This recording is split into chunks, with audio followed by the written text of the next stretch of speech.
I must have been in junior high school. We were living in Levittown. Herb and partner came over to visit, and we were talking, doing whatever, and he turns to me and he says, "There any golf driving ranges around here?" Any what? Golf driving ranges. Oh, really? I said, "There's one up on Hempstead Turnpike, like on the Hempstead, Levittown, East Meadow border." So we drove up there. Herb gets a bucket of balls, and he starts hitting them. You know, tall, long limbs, that develops a lot of force, especially with the golf club game. And he would hit these balls, and they would like just disappear from sight.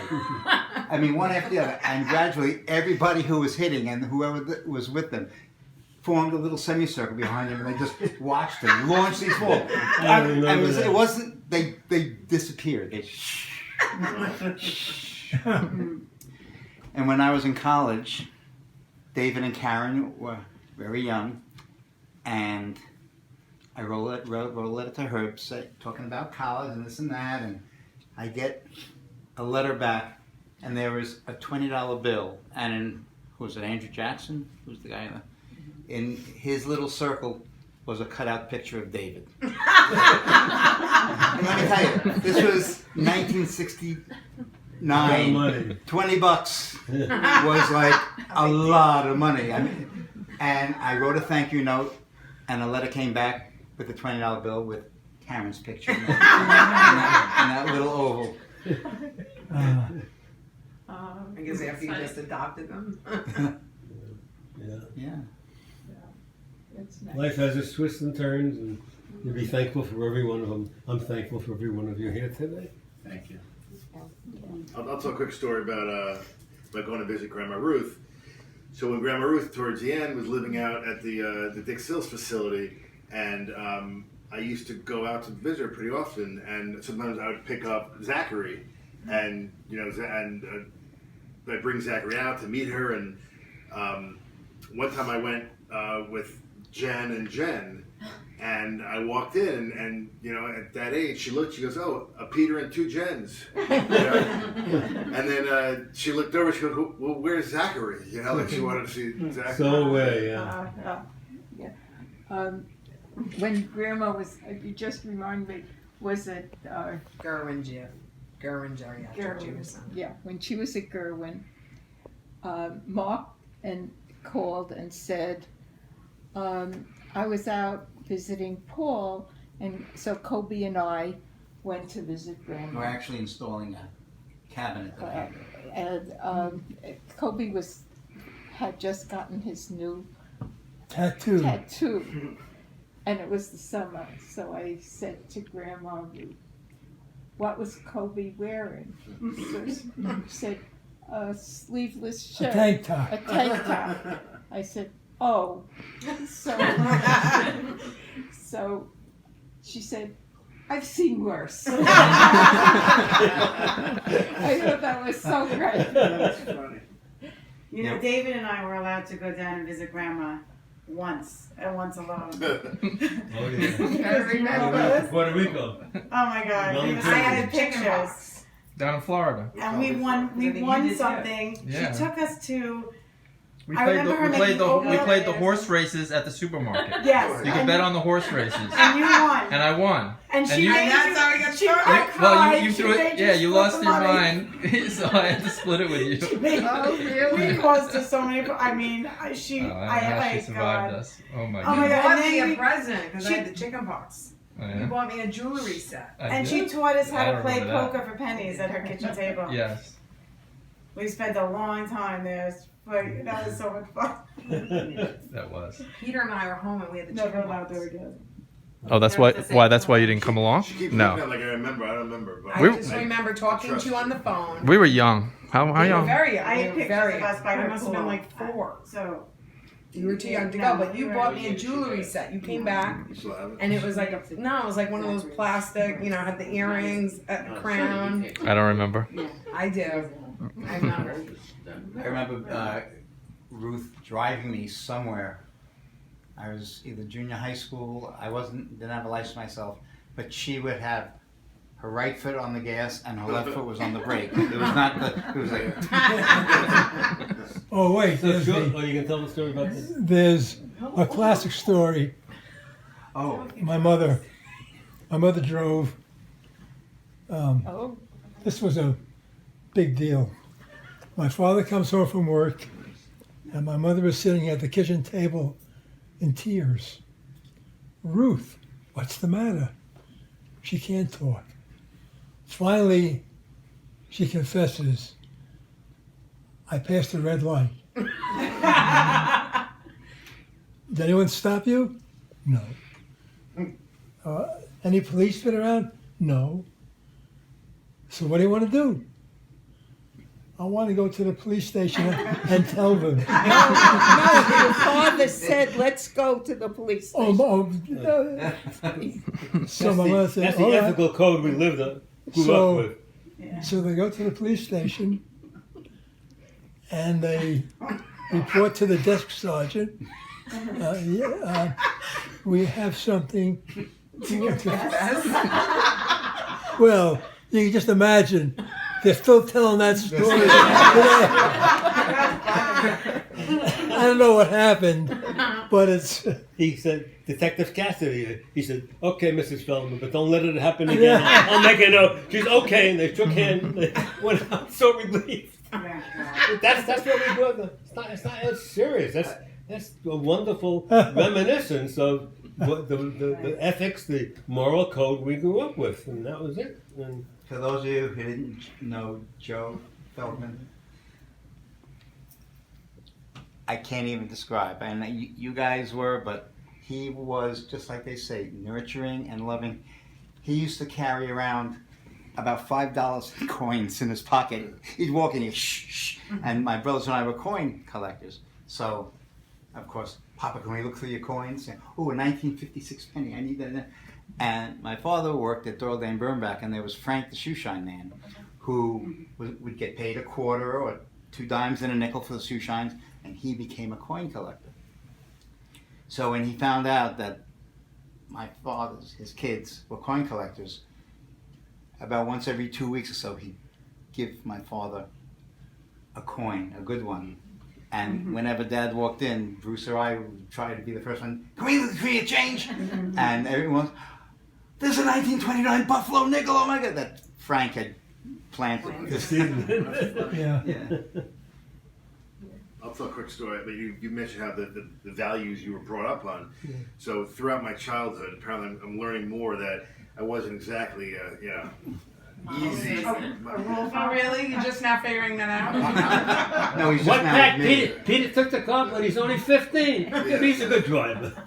So that's another story, but one story quickly was there was a school at the bottom of our neighborhood, and for many years it was dilapidated, and it's now houses, but I used to ride my bikes with my friends, and one time we're there and we were throwing rocks at the windows because it was going to be broken down, and I guess either the cops found out or whatever, but my dad made me go down there and apologize to the police officer, and I didn't understand. I said, what does it matter? It doesn't matter that it's the lab. It doesn't matter knocking it down. I said, it's not your property. You don't. That's not how I raised you, and I learned early on, what's right, what's acceptable, and the story he just mentioned was he was away one time, and I was 15 or 16, and I was dating this older girl, and she was going to take me to get a haircut in Great Neck, but she blew me off, so I had a haircut appointment, so I took a station wagon. We were in Canada at a wedding. I went to Great Neck. I almost got in a huge accident because I made a U-turn without seeing a car, and long story short, I got home and I walked in, shock, I almost got the car accident. And I walk in, and as soon as I walk in, I looked at Pat, she looked at me, and I said, did my dad call? She goes, yeah. He said, and what did you tell him? And she's like, I told him you took the car, and I was not mad at Pat at all, and I knew that she did the right thing, and my dad called, and I was grounded, and, I didn't stop being a pain in the ass, but, But you got the haircut. That is I got priorities. Don't forget when they came to pick up that station wagon. Do you remember when they came to pick that up that Daddy got $50 for? They offered us 75. He goes, come on, how about 50? You know, no, they offered him $50. He goes, come on, how about 75? He goes, deal. You know, and they dragged it. Do you over. remember when it pulled out of the driveway? As it was going down the driveway, the muffler fell off. Yeah, right. I was standing out there. And Peter put a bumper sticker on it. He said, "How's my driving? Call 1-800-EAT-SHIT." And Harry would drive into the Board of Education meetings and park in the president of the board spot. He said, eat shit on the back.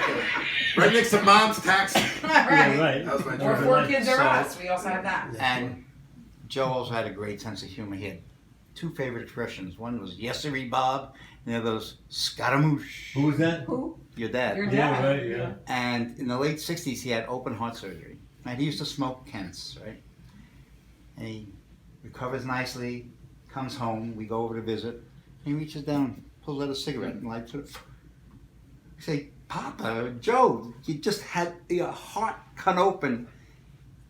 You're a smoker. You can't smoke cigarettes." He says, "My theory is if I can smoke 1 cigarette a day for the next 100 years, I'll live to be an old man." And I told people that, and they said, "Is that true?" I said, "Listen to what I said. You do anything, you get help in the head with a hammer every day for 100 years. You're like, you know." The memories are great. Aren't they treasured? Yeah. They had Well, I'll tell you, gardens, and in one of the gardens, it was overgrown with these tall, thin weeds. And he said to me, "You're over there." He says, "Do you want to weed the garden?" I'll say, "Okay." He said, "I'll give you a penny for every weed." So I was out there about an hour or something. I came back. "You owe me $15. 50. I said, "Yeah, pick 1,500 weeds. I want to." well, I remember we used to occasionally, all of us, have dinner together. And after a big dinner, my father made himself a sandwich. I said, "But Dad, you just had such a big dinner." He said, "I'm still hungry for when I was a little boy." And who made better iced tea than Grandma Ruth? In this like orange Yeah, right. plastic pitcher, and it just tasted And like apple pies, yeah. Apple pie, lemon meringue Yeah, pie. oh, Toll yeah. House cookie. Toll House Yeah. cookies. My friends used to come just for the cookies. And then there was that great dog, Major. The Infantinos had that Oh, fencing. right. Oh, that- This The big collie, fluffy a collie. Ollie, yeah. When did Josh come along? Josh? Josh was our dog. 1970, Yeah. 70. Yeah, that When was. he established? Yeah, but Tasha and Tora were Do you before know- that. Oh, yeah. I'll tell you the I story remember about Tasha Josh. Tora. Okay, I want to hear about Josh. He's Tuffy. All the boys were out of the house already. Lester was doing a lot of traveling to California, and I was lonely. We had no more. We didn't have a dog, and I looked up in Newsday, and pets for adoption, and there was an ad for a 4-year-old Briard, and I called the woman, I called the number, and she said, "Do you have experience with a large dog?" I said, "Well, we just had 2 Bernese mountain dogs that died." She said, "Oh, okay." And I said, "Why are you putting the dog up for adoption?" She said, "My uncle raised Briards, and his wife died, and he died, and we took Josh. But I have 2 male Labrador retrievers, and they just don't get along, so that's why he's up for adoption." So Lester called from California, and I told him, and he said, "Tell her to come on Thursday, I'll be home on Wednesday." So I did, and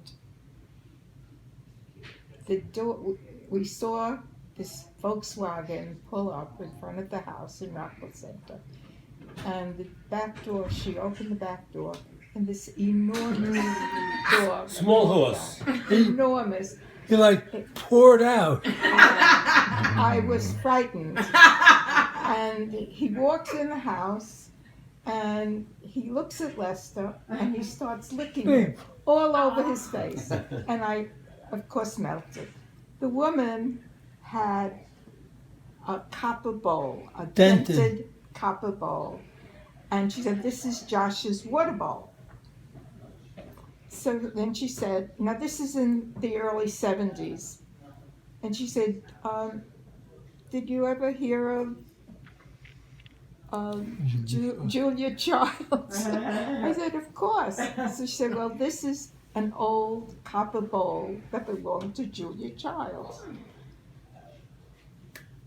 I said, "How come?" She said, "Well, Julia Childs' husband, Paul Childs, and his twin brother was Charles Childs, and this is Josh was Charles Child's dog."